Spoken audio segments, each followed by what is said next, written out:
Morning. Rural development and corporation में हमने last discuss किया था पंचायत की शक्तियाँ एवं कार्य।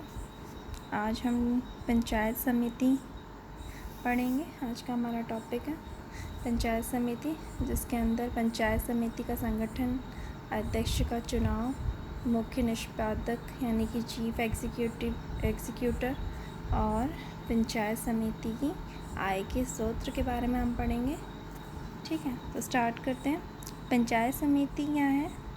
जो पंचायती राज व्यवस्था है उसका मध्यवर्ती स्तर है, और इस मध्यवर्ती स्तर को अलग अलग राज्यों में, स्टेट में अलग अलग नाम से जाना जाता है, अलग नाम से कहते हैं उसे। जैसे कि राजस्थान, बिहार, आंध्र प्रदेश, महाराष्ट्र, उड़ीसा में इसे पंचायत समिति कहते हैं। उत्तर प्रदेश में इसे क्षेत्रीय समिति, पश्चिम बंगाल में आंचलिक परिषद, गुजरात में इसे तालुका परिषद,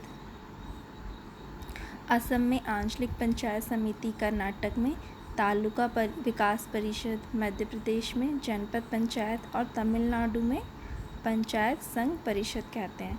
ठीक है, इसका जो कार्यकाल है वो 3 से 5 वर्ष तक का होता है। कितने पंचायत समिति का कार्यकाल कितना होता है? 3 से 5 वर्ष तक का।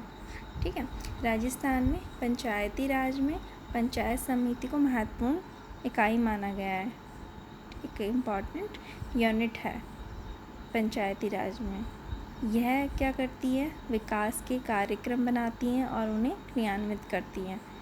इस अधिनियम के द्वारा मौलिक, प्रशासनिक और वित्तीय कार्य व शक्तियाँ सौंपी गई हैं इसे। ठीक है, जबकि जो जिला परिषद उच्च स्तरीय संस्था होते हैं हुए भी इसे मौलिक कार्य नहीं दिए गए, लेकिन जिला परिषद को केवल नियंत्रण, पर्यवेक्षण और समन्वय के ही कार्य सौंपे गए हैं। ठीक है, ये तो हो गई पंचायत समिति की बात। अब हम इसके संगठन के बारे में पढ़ते हैं कि इसका संगठन किस प्रकार है, ऑर्गेनाइजेशन क्या है। तो विभिन्न राज्यों में पंचायत समिति का गठन क्या है? भिन्न भिन्न है, डिफरेंट है, अलग अलग स्टेट्स में। ठीक है, नॉर्मली पंचायत समिति में पदेन, सहयोगी तथा संयोजित सदस्य शामिल होते हैं। समिति के क्षेत्र की पंचायतों के जो सरपंच हैं पंचायत समिति के पदेन सदस्य होते हैं। ठीक है, समिति के क्षेत्र में विधानसभा और संसद के लिए जो निर्वाचित सदस्य भी पंचायत समिति के सदस्य होते हैं। ठीक है, जो विधानसभा और संसद के लिए जो निर्वाचित सदस्य हैं वो भी इस पंचायत समिति के सदस्य होते हैं। ठीक है, इसके अतिरिक्त इसके अलावा भी क्या है, सभी राज्यों में एक पर्टिकुलर एक संख्या डिसाइड कर रखी है। एक निश्चित संख्या में स्त्रियों, अनुसूचित जातियों व जनजातियों के सदस्यों को संयोजित करने का भी प्रावधान है। ठीक है, हम इसमें लेते हैं अध्यक्ष का चुनाव की इलेक्शन ऑफ चेयरमैन, वो किस तरीके से होता है। तो पंचायत समिति के मुखिया को कुछ राज्यों में अध्यक्ष तो कुछ में सभापति कहते हैं। ठीक है, क्या कहते हैं? अध्यक्ष और सभापति कहते हैं चेयरमैन को। उत्तर प्रदेश तथा बिहार में इसे प्रमुख तथा राजस्थान में इसे हम प्रधान कहते हैं। पंचायत समिति के अध्यक्ष या प्रधान का चुनाव एक निर्वाचक मंडल द्वारा किया जाता है। किसके द्वारा किया जाता है? निर्वाचक मंडल द्वारा किया जाता है। कुछ राज्यों में, लेकिन कुछ राज्यों में इसका चुनाव प्रत्यक्ष रूप से होता है तो कुछ में अप्रत्यक्ष रूप से किया जाता है। ठीक है, पंचायत समिति के मुखिया अथवा प्रधान का पद क्या है? बहुत ही महत्वपूर्ण है, इम्पॉर्टेंट है। ठीक है, वह क्या करता है? भाई समिति की बैठक आयोजित करता है ना, तथा उनका सभापतित्व करता है। ठीक है, ये क्या है? खंड विकास अधिकारी जो BDO है उस पर प्रशासनिक नियंत्रण रखता है। ठीक है, तथा उसका गोपनीय प्रतिवेदन लिखता है।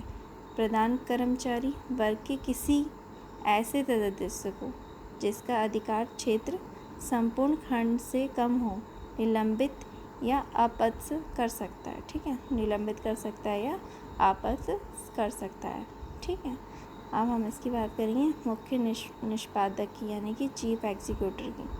ठीक है, जो पंचायत समिति है उसका मुख्य निष्पादक कौन होता है? BDO होता है। ठीक है, उसी की सहायता से सहायता विस्तार अधिकारियों द्वारा किया जाती है। ठीक है। विकास अधिकारी पंचायत समिति के कर्मचारियों की टीम का कप्तान होता है। ये विभिन्न जो विस्तार कर्मचारियों की क्रियाओं में क्या करता है, समन्वय स्थापित करता है। उनकी जो भी कठिनाइयाँ उनको दूर करता है, उनके मतभेदों को समाप्त करता है और समिति के जो संपूर्ण स्टाफ पर क्या प्रशासकीय नियंत्रण रखता है। अब हम बात करते हैं कि भाई पंचायत समिति की आय के स्रोत क्या हैं। Source of income of panchayat समिति, है ना, कि सोर्स ऑफ इनकम क्या है पंचायत समिति की। तो पंचायत समिति की आय के मुख्य साधन क्या हैं?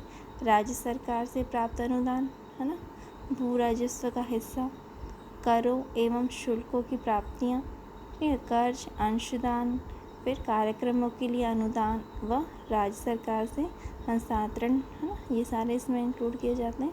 पंचायत समिति राज्य योजना के ढांचे के अंतर्गत अपने बजट का निर्माण करने और जो विकास की वार्षिक योजनाएं बनाने के लिए पूर्ण रूप से स्वतंत्र होती है।